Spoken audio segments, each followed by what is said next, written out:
ছোট্ট একটা ভিডিও দিয়েছি।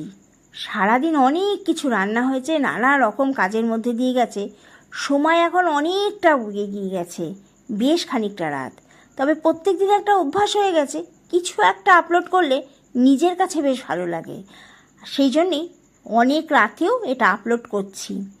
এই দেখুন, আজকে একটু ভেন্ডি পোস্ত করেছিলাম। গরমে এইসব জিনিসই খেতে ভালো লাগে, আর সেইভাবে একটু হালকা হালকা করে ভেন্ডি পোস্ত করে নিয়েছিলাম। এর সঙ্গে করে নিয়েছিলাম দুর্দান্ত তুখর একখানা জিনিস, আমডাল।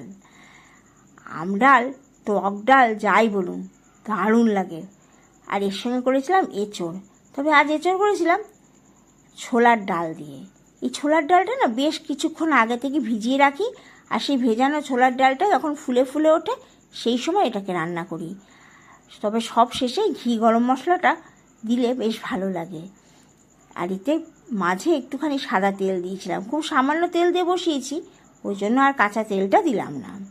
খেতে বেশ ভালো লাগে, রুটি বা পরোটার সঙ্গে এটা দারুণ জমে যায়। তবে ভাতের সঙ্গেও খারাপ না, আর একবার খেতে পারলে পেটটা বেশ অনেকটা ভরে যায়।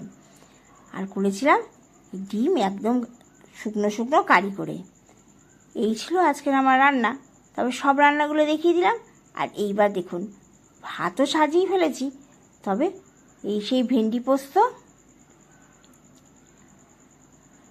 সঙ্গে এই একদম ডিম কষা, আর তার সঙ্গে আছে টক ডাল আর পুদিনা পাতার চাটনি।